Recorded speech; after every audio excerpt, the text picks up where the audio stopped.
முதல் சாங்டிஃபிகேஷன் வந்து என்ன?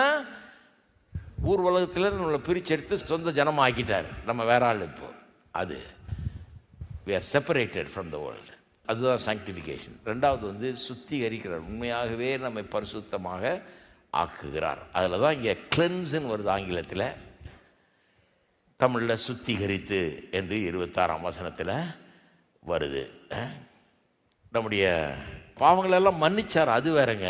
இது வந்து நமக்குள்ள இன்றைக்கு இருக்கிற இந்த பாவ அழுக்கை போக்கி பாவத்தின் வல்லமையினால் ஏற்படக்கூடிய சில பாதிப்புகளை எல்லாம் நீக்கி பாவம் செய்கிறதெல்லாம் கொஞ்சம் கொஞ்சமாக அப்படியே ஒழிச்சு கட்டி போக போக போக இன்னும் பரிசுத்தமாக்குறத பற்றி பேசுகிறது இங்கே. 27ஆம் வசனம் அதை இன்னும் ஸ்ட்ராங்காக சொல்லுது பாருங்க. கரை திரை முதலானவைகள் ஒன்றும் இல்லாமல் பரிசுத்தம் பிழையற்றதுமான அப்படிப்பட்டவர்களாக வாக்குறதுக்காக. அப்போ அதுதான் இந்த சுத்திகரித்து என்பதனுடைய அர்த்தம். அப்போ பாவத்தின் எல்லா ரூபங்களிலிருந்து நம்ம விடுதலை ஆக்குறது. To deliver us from every form of sin. every form of sin பாவத்தின் எல்லா வடிவங்களிலிருந்து நம்ம விடுதலை ஆக்குறது. பாருங்க, ரட்சிக்கப்படும் போது பாவத்தின் அந்த குற்றத்திலிருந்து விடுதலை ஆகிறோம். நம்ம குற்றம் செஞ்சிட்டோம், பாவம் செஞ்சிட்டோம், அதை மன்னிச்சிடுறார். அந்த குற்றம் இனிமேல் நம்ம குற்றவாளி அல்ல. அவர் கில்ட் இஸ் கான் இல்லையா? அதுதான் நடக்குது ரட்சிப்பில். குற்றங்கள் நிறைய செஞ்சிட்டோம், குற்றங்களை எல்லாம் மன்னித்து நம்ம ஏற்றுக்கொண்டார்.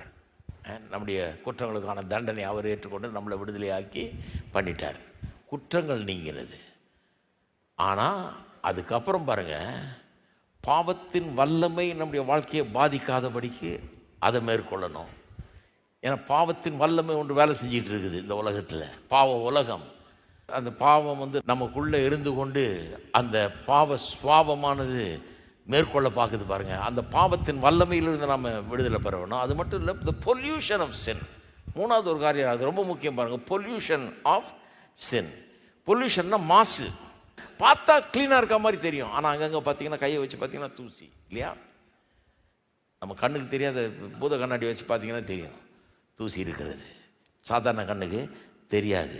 பாவம் எப்படிப்பட்டதுன்னா நம்ம வந்து மாசுபடுத்துகிறது. எப்படி மாசுபடுத்துகிறது?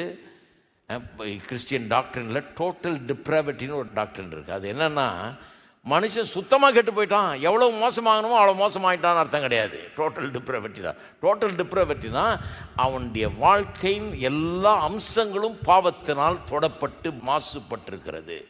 அதான் பவுல் சொல்கிறார் பாருங்கள், ரோமர் 7:18 சொல்கிறாரு. அது எப்படி எனில், என்னிடத்தில், அதாவது என் மாம்சத்தில் நன்மை வாசமாக இருக்கிறதில்லை என்று நான் அறிந்திருக்கிறேன். என் மாம்சத்தில் நன்மை வாசமாக இல்லை என்று நான் அறிந்திருக்கிறேன். அதுதான் பொல்யூஷன்.